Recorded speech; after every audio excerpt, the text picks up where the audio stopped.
Hi there, in this episode we're going to do the unboxing of this phone, the S21 FE, whereby we're going to divide the video into three parts. Number one is the unboxing.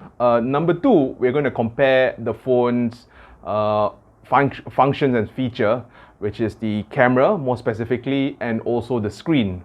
These are the two things that I will be primarily looking at. And I'm going to compare it against the S10. Unfortunately, this is a relatively small channel and we work with a small little budget, and that's the only phone I have. And finally, we're going to look at the financial impact, the costs and benefit ratio of why buy this particular phone. Is it even worth the money? So since we are a financial channel, we're going to talk a little bit about that, and we will conclude as to whether one should get this phone. So this is the phone. Just so you guys know, I'm holding the camera with one hand, the other hand is doing the unboxing. So if the camera gets a bit shaky, I do apologize. So anyway, I think this symbolizes that I have the purple version, which I do have the purple version. I opened the phone already, the box already. Next thing is, it says there, Galaxy S21 FE. FE, by the way, stands for Fan Edition, and this is a 5G phone. Behind the packaging, nothing much, except there's a seal over here. You can see that it's already been opened. So when you guys actually get your phone, you guys will have to go through the cutting the seal process, which is really fun, really satisfying. So once you already open up the box, that's how it looks like. Relatively simple. The phone is over here, so let me try to get the phone with one hand. So there we go, that's the phone. Okay, so the phone is turning on. The next bit is, this is what's in the box. Over here we can see that there's this little box. Behind there is this, the key will be nicely fitted in here. I actually tore the thing already, so you can see it's actually torn. Inside, let me show you what's inside this box. I have to admit, it's a bit difficult for me to hold the camera while only using one hand to do everything. So okay, so this is what we get. Okay, so over here we have a wire. This is a type C and a type C. Okay, aside from that, there are some manuals and also your warranty card, right? That's pretty much it. You will not get your charging brick and also your charging wire when you buy this phone. Okay, so the first thing you'll notice is this smaller camera bump. Like I said, I only am using the S10. And the camera bump for the S10 is a lot bigger, right? Second thing, when we look at the back, it is a plastic finish. If you guys can actually tell from the sound, we have something for the flash over here. And if you notice that this is actually protruding, so if we were to put it on the table, definitely the phone will sit on the camera bump. So the phone is not going to lie flatly on the table. So let me just see that it moves a little bit, right? But that's me just being an analyst, right? Anyway, that is the physical attributes of this particular phone. Next is, I'm going to use this camera and I'm going to do some recording. So I'm at one corner of the room. My goal is walking towards the tripod. So let me just walk real quick to the tripod, and then we'll see whether how shaky it is. So that's the camera, me walking a small little distance. I'm using my FE 21 for the small little test. Right now I'm moving towards my other phone, the S10.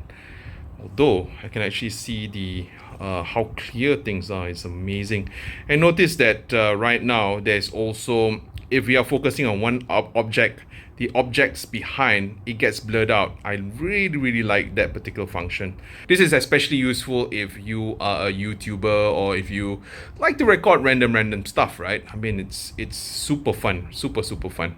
So that's the effect that we get. Notice how blurred it is at the back, right? Pretty cool, right? Again, this will be the same test. I'm going to walk from I'm going to take maybe 3 or 4 steps towards the tripod. So there we go, 1, 2, 3, 4. All right, so right now I am at the tripod. So the first thing that we can notice is that right now I'm focusing on the tripod. Notice that how the camera actually tries to focus everything in the room, right?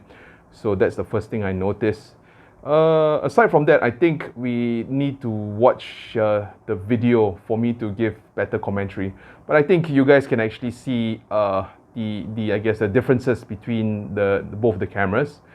Okay, so on the left hand side is the S21 FE, and on the right hand side is the S10, right? If you guys can actually notice, let's do a speed test on opening up an app. Let me open up YouTube. Okay, so when we are comparing both phones, we notice that the S21 FE, in terms of the clarity, we can see that there is a sharper resolution. You can actually see that it's much clearer over here. And do bear in mind, this is a mid-range phone, right? And that's the amazing part. However, over here, this is a high-end phone, but this is technology which is 3 or 4 years old, right? So that's the quality of both the pictures, right? You can see it's a bit pixelated on this on this side, right? But for that point in time, this was the I guess the technology of that time, right? In terms of so yeah, that's what I can see from the screen. Another thing, you can see that this houses the camera, right? For the S10, while the S21 FE is a small little camera housing area. So you can actually see that it takes out less space, right? So your viewing experience is much more, I guess, superior on the S21 FE. Okay, so to end this video, I'm just going to give you a small little commentary as to why I picked the S21 FE. Basically, I am more of a budgeter, and for me to take the latest and the greatest, I don't know whether the costs justify the features that I'm paying. I mean, at least in my head. So that's one of the reasons why I took a middle range phone, which is the S21 FE.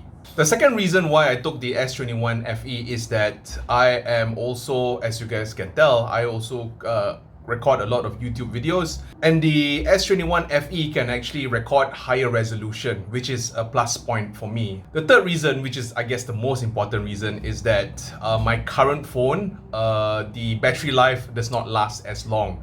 That's with any handphone after maybe 2 or 3 years, right?